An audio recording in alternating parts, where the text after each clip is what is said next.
Hai problemi a dormire prima? Sì, lo so. Finisco sempre per stare sveglio fino a tardi. So come ti senti. Sapevi che dormire a sufficienza è essenziale per la nostra salute e il nostro benessere?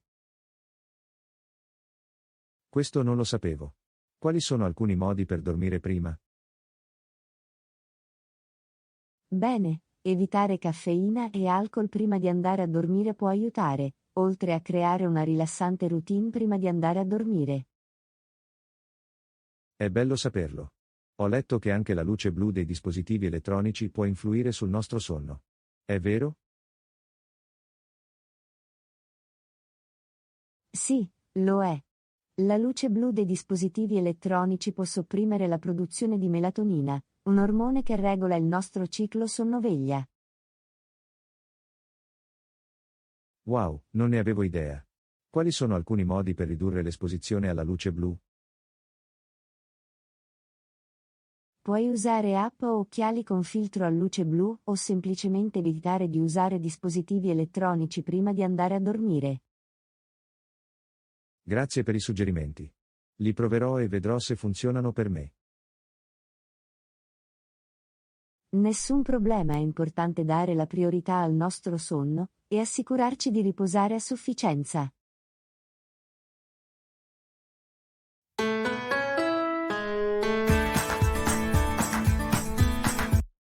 Ehi, sai quando ci diplomeremo quest'anno? Sì, lo so. La laurea è di solito a maggio o giugno, a seconda della scuola. Quali sono i requisiti per laurearsi? Dipende dalla scuola e dal programma. Ma di solito, devi completare tutti i tuoi corsi, superare gli esami e soddisfare i requisiti GPA. Cosa succede se non soddisfi i requisiti? Bene, potresti non essere in grado di laurearti in tempo e potresti dover seguire corsi aggiuntivi o ripetere gli esami. È essenziale rimanere al passo con le proprie esigenze e chiedere aiuto se ne hai bisogno. Ho sentito che alcuni studenti si laureano presto. Com'è possibile? Sì, alcuni studenti possono laurearsi presto se seguono corsi avanzati o guadagnano crediti universitari durante il liceo. È un ottimo modo per risparmiare tempo e denaro. Questo è impressionante. Ci sono degli svantaggi nel laurearsi anticipatamente? Beh, potresti perderti alcune esperienze al liceo, come il ballo di fine anno o le attività per gli anziani. Ma è una scelta personale, e dipende dai tuoi obiettivi e dalle tue priorità. Grazie per l'informazione. Mi assicurerò di rimanere aggiornato sui miei requisiti per la laurea. Siete i benvenuti. Buona fortuna con gli studi e la laurea.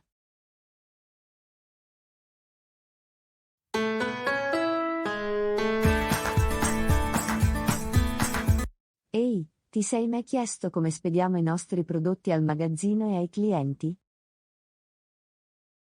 Sì, l'ho fatto.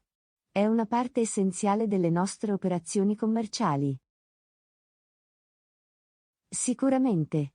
Sapevi che il metodo di spedizione influisce sull'esperienza del cliente? Sì, ho letto che i clienti si aspettano spedizioni rapide e affidabili con informazioni di tracciamento in tempo reale. Esatto. E sapevi che sono disponibili vari metodi di spedizione? Sì, l'ho fatto. Possiamo scegliere tra spedizione terrestre, aerea o marittima a seconda del prodotto e della destinazione. Interessante. Qual è il metodo più conveniente? La spedizione via terra è di solito la più conveniente, ma richiede più tempo per la consegna. Le spedizioni aeree e marittime sono più veloci ma più costose. Capisco. E come possiamo garantire che i prodotti siano imballati ed etichettati correttamente? Abbiamo un processo di imballaggio ed etichettatura standard per garantire che i prodotti siano sicuri e identificabili durante la spedizione. È bello saperlo. Sono lieto che prendiamo sul serio la spedizione per offrire la migliore esperienza al cliente.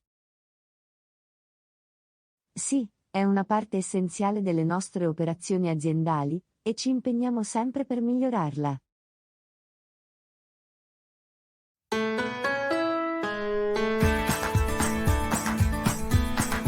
Ehi, sai se avremo bisogno di fare gli straordinari oggi? Non ne sono sicuro. Perché me lo chiedi?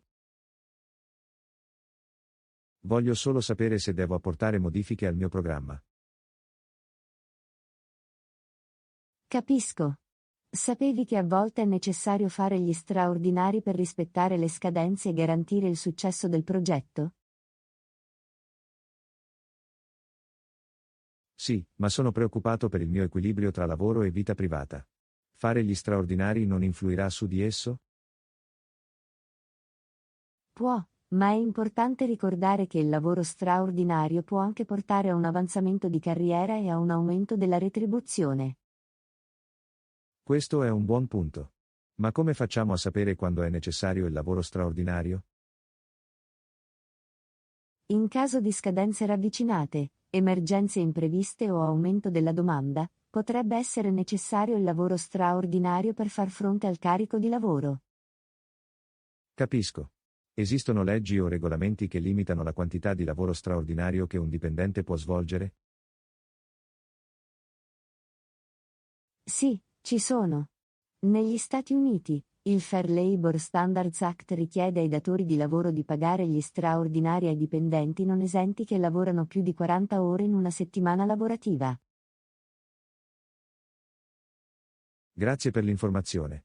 Farò in modo di tenerlo a mente. Siete i benvenuti. Ricorda che il lavoro straordinario può essere impegnativo, ma può anche essere gratificante a lungo termine.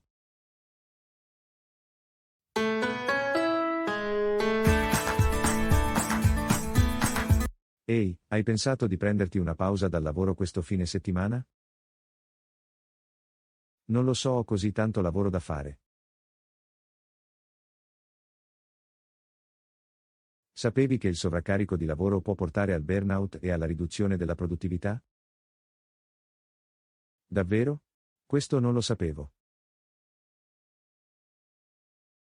Sì, gli studi dimostrano che fare pause regolari può effettivamente aumentare la produttività e la creatività. È bello saperlo. Ma per quanto riguarda il mio carico di lavoro? Fare una pausa può effettivamente aiutarti a essere più produttivo a lungo termine. Dà al tuo cervello la possibilità di riposare e tornare più forte. Immagino che abbia senso. Cosa ci suggerisci di fare? Potremmo fare un'escursione, fare un picnic o semplicemente rilassarci a casa. Qualunque cosa ti aiuti a rilassarti e ricaricarti. Sembra carino. Pianifichiamo di fare una pausa questo fine settimana. Ottimo. È importante dare priorità al nostro benessere mentale e fisico. Assolutamente. Grazie per avermelo ricordato.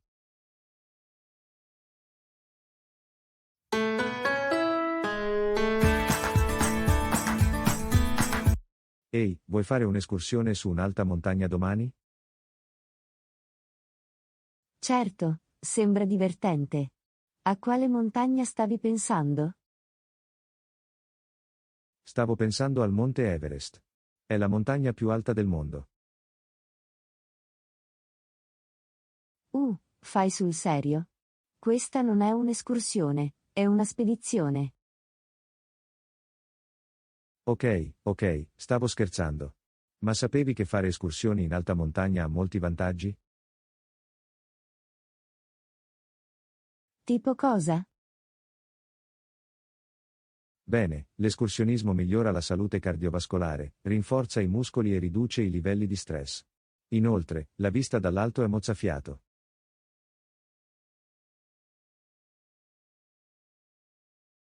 Questo è vero, ma quali sono i rischi?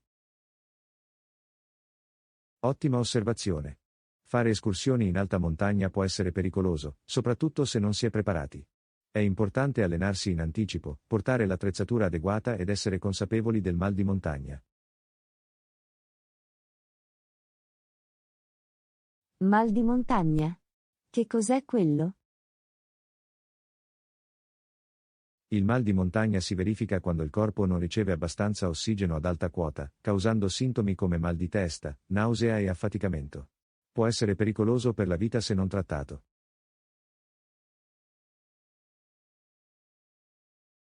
Ok, non lo sapevo.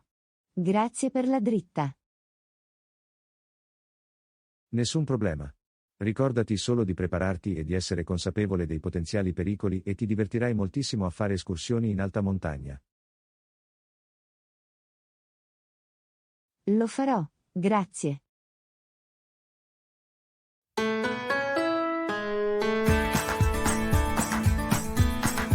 Ehi, viaggi spesso in treno? Sì, adoro viaggiare in treno. È un'esperienza rilassante e piacevole.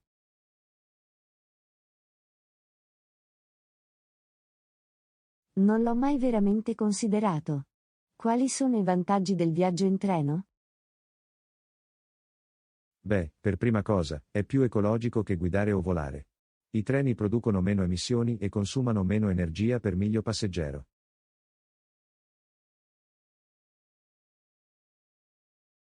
È bello saperlo. Che mi dici del costo? I biglietti del treno possono essere più convenienti rispetto ad altri mezzi di trasporto, soprattutto se prenoti in anticipo o usufruisci di offerte speciali. Interessante. Che dire dell'esperienza stessa? Viaggiare in treno è un modo unico per vedere il paese e vivere il paesaggio. Puoi rilassarti e goderti il viaggio, e persino alzarti e muoverti sul treno.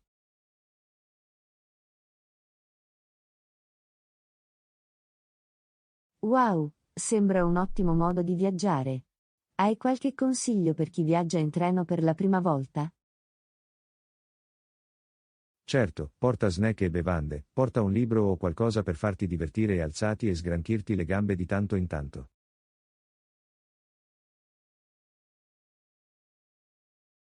Grazie per il consiglio. Adesso proverò sicuramente a viaggiare in treno. Non te ne pentirai. Viaggiare in treno è un modo fantastico per esplorare posti nuovi e creare ricordi.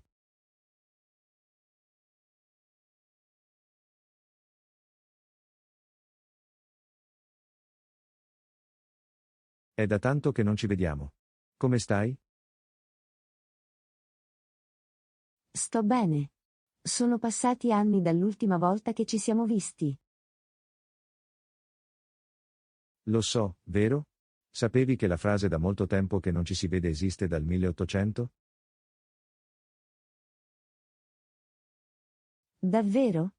Non ne avevo idea. Da dove proviene? Si ritiene che abbia avuto origine dall'inglese pidgin dei nativi americani. Era comunemente usato dagli immigrati cinesi alla fine del 1800.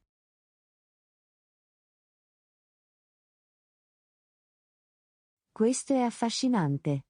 Non avevo capito che avesse una storia così interessante. Sì, e non è usato solo per salutare qualcuno che non vedi da molto tempo. Può anche essere usato per esprimere sorpresa o sarcasmo.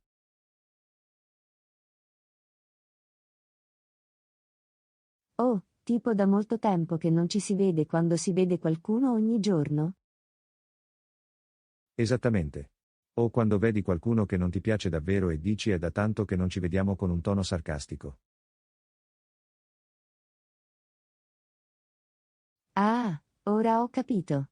Grazie per avermi insegnato qualcosa di nuovo oggi. Nessun problema. È sempre divertente imparare qualcosa di nuovo.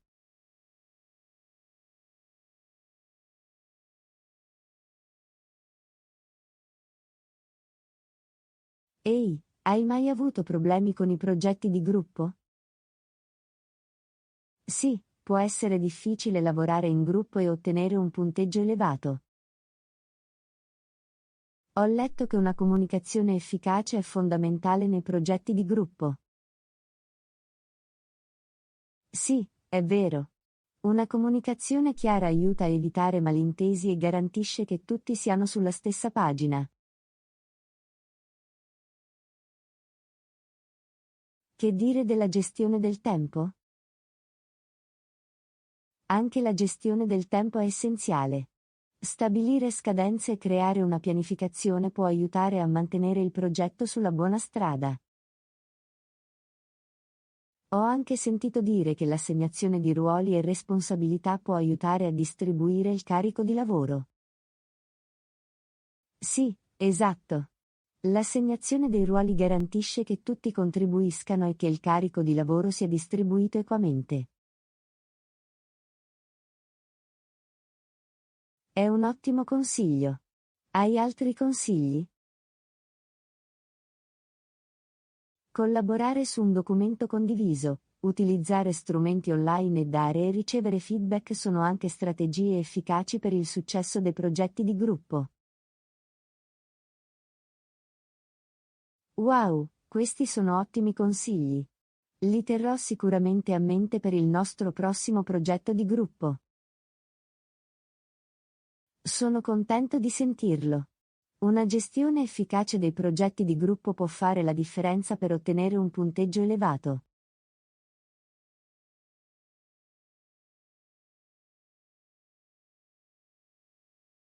Ehi, fai jogging dopo colazione? A volte, perché me lo chiedi? Mi chiedevo se è meglio fare jogging prima o dopo colazione. Bene, fare jogging dopo colazione può aiutare ad aumentare il metabolismo e mantenerti pieno di energia per tutto il giorno. Sembra fantastico. Ci sono degli svantaggi nel fare jogging dopo colazione? Sì, ci sono. Fare jogging dopo una colazione abbondante può causare indigestione e disagio. Si consiglia di attendere almeno un'ora dopo aver mangiato prima di fare jogging.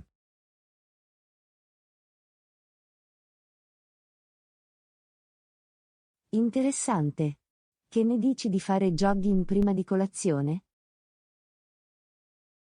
Fare jogging prima di colazione può aiutare a bruciare più grassi poiché il corpo utilizza il grasso immagazzinato per produrre energia. Tuttavia, non è consigliato a tutti, soprattutto se si hanno bassi livelli di zucchero nel sangue o si è soggetti a vertigini. Capisco. Allora, qual è il momento migliore per fare jogging? Dipende dalle tue preferenze e dal tuo programma personali. Assicurati solo di aspettare almeno un'ora dopo aver mangiato e di ascoltare i segnali del tuo corpo. Grazie per l'informazione. Lo terrò a mente. Nessun problema, è sempre bene avere opzioni e prendere decisioni informate.